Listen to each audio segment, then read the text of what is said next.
নমস্কার বন্ধুরা, শ্রীমাস কিচেনে সকল বন্ধুকে স্বাগত জানাই।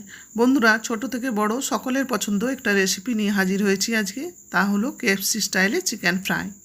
বন্ধুরা, অনেকে অনেকভাবে বানিয়ে থাকেন এই রেসিপিটা। আমি যেভাবে বানাবো, চিকেনের উপরটা খেতে তো ক্রিস্পি লাগবে, ভেতরটাও খেতে খুব টেস্টি লাগবে। আর দেখুন কতটা সুন্দর ফ্রাই হয়েছে চিকেনের লেগ পিসগুলো, কত ক্রিস্পি লাগছে। আর ভেতরটাও কিন্তু খুব সুন্দর সেদ্ধ হয়েছে। তাহলে বন্ধুরা, এরকম একটা রেসিপি ঠিকভাবে বাড়িতে বানাতে হলে ভিডিওটা স্কিপ না করে প্রথম থেকে শেষ পর্যন্ত দেখুন। অবশ্যই একটা লাইক দিয়ে দেবেন। তাহলে চলুন বন্ধুরা, দেখে নিই ভিডিওটা। প্রথমে আমি চিকেনের 4টে লেগ পিস নিয়ে নিয়েছি। আপনারা যেমন খুশি পিস চিকেনের নিতে পারেন। চিকেনটা আমি পরিষ্কার জল দিয়ে ধুয়ে নিয়েছি, আবার জলও ঝরিয়ে নিয়েছি। এবার চিকেনের লেগ পিসের উপর দিয়ে দেবো 1 চামচ আদা রসুন বাটা, 1/4 চামচ গোলমরিচের গুঁড়ো, পরিমাণ মতো নুন, আর 1 চামচ দিয়ে দেবো ম্যাগি মশলা, 1/4 চামচ দিয়ে দেবো লঙ্কার গুঁড়ো। যে যেমন ঝাল খাবেন সেই অনুযায়ী লঙ্কাটা দেবেন। 1 চামচ দেবো সোয়া সস। চাইলে সোয়া সসের পরিবর্তে ভিনিগার দিতে পারেন 1 চামচ। দিয়ে দেবো 1 চামচের মতো টমেটো সস। এবার চিকেন লেগ পিসগুলো ভালো করে মশলার সাথে মাখিয়ে নেব। যদি মশলার সাথে ভালো করে মেখে নেওয়া যায় তাহলে চারিদিকটা টেস্ট হবে সমান। দেখুন, আমি চিকেন লেগ পিসগুলো ভালো করে মশলার সাথে মাখিয়ে নিয়েছি। এবার এটা ঢাকা দিয়ে রেখে দেবো আধ ঘন্টার জন্য। এবার শুকনো কোটিংটা রেডি করে নেব। তার জন্য আমি একটা বড় থালা নিয়ে নিয়েছি। থালাতে দিয়ে দেবো 1 বাটি রুল ময়দা, 1/2 বাটি কর্নফ্লাওয়ার, দিয়ে দেবো পরিমাণ মতো নুন, অল্প একটু লঙ্কার গুঁড়ো, তার সাথে সাথে দেবো অল্প একটু হলুদ, আর দেবো অল্প একটু গোলমরিচের গুঁড়ো। এবার এগুলো সব ভালো করে মিশিয়ে নেব। আমি এই মিশ্রণটা হ্যান্ড উইচ দিয়ে মিশিয়ে নিচ্ছি। আপনারা চাইলেও হাতে করে মিশিয়ে নিতে পারেন। ময়দার সাথে সব জিনিসগুলো যদি মিশিয়ে নেওয়া যায় তাহলে চিকেন লেগ পিসের যে কোটিংয়ের টেস্টটাও খুব ভালো থাকবে। ময়দার সাথে সব জিনিসগুলো ভালো করে আমি মিশিয়ে নিয়েছি। এবার চিকেনের লেগ পিসগুলো মশলার সাথে আর একবার ঘুরিয়ে নেব। দেখুন কত সুন্দর মশলাটা চিকেনের গায়ে লেগে আছে, এতে চিকেনের টেস্টটা খুব ভালো থাকবে। এবার লেগ পিসগুলো ময়দার উপর দিয়ে ঘুরিয়ে ঘুরিয়ে ভালো করে বারবার ঝেঁকে ঝেঁকে চারিদিকটা কোট করে নেব। দেখুন ঠিক এইভাবে।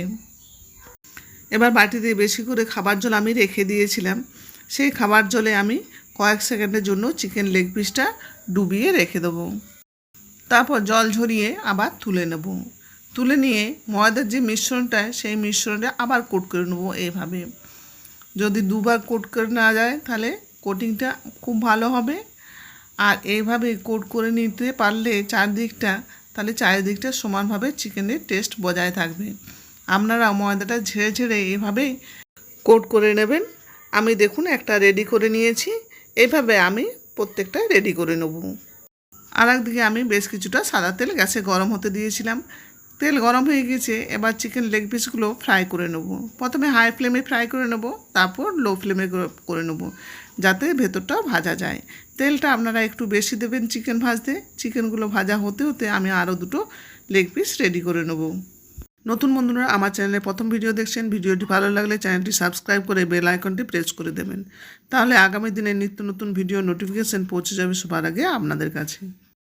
আরও 2টো লেগ পিস আমি কোটিং করে রেডি করে নিয়েছি। কড়াইয়ে বাকি আছে যে জায়গাটা, সেই জায়গাটায় আমি পিসগুলো দিয়ে নেব। চিকেন পিস 2টো ভালো করে আমি ভেজে নিয়েছি, ব্রাউন কালার হয়ে গিয়েছে। আগে যে 2টো আমি লেগ পিস দিয়েছিলাম, এবার সেই লেগ পিস 2টো তেল ঝরিয়ে তুলে নেব। লেগ পিসটা থালায় রাখার আগে অবশ্যই থালায় টিস্যু পেপার দিয়ে দেবেন, তাহলে এক্সট্রা তেল অবজার্ভ করে নেবে আর খাবার সময় তেল মুখে লাগবে না। বন্ধুরা, আমার আজকের রেসিপি কেমন লাগলো প্লিজ কমেন্ট বক্সে কমেন্ট করে জানাবেন। আর ভালো কোনো কিছু খেতে ইচ্ছে করলে বাড়িতে এভাবে বানিয়ে নেবেন, খেতে কিন্তু দারুণ টেস্ট। আরও 2 পিস আমি ভেজে নিয়েছি, এগুলো আমি তেল ঝরিয়ে তুলে নেবো। কেএফসি স্টাইলে চিকেন লেগ পিস রেডি পরিবেশনের জন্য। দেখুন কতটা সুন্দর হয়েছে আর মুচমুচে লেগ পিসগুলো তৈরি হয়েছে। আর ভেতরটাও কিন্তু একেবারে সেদ্ধ হয়েছে, খেতে দারুণ টেস্ট হয়েছে। আপনারা বাড়িতে একবার হলেও বানিয়ে নিয়ে দেখতে পারেন। আশা করি আপনাদের খুব ভালো লাগবে।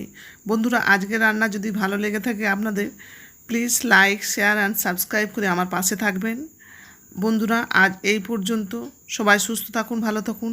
আজকের ভিডিওটি শেষ পর্যন্ত দেখার জন্য ধন্যবাদ।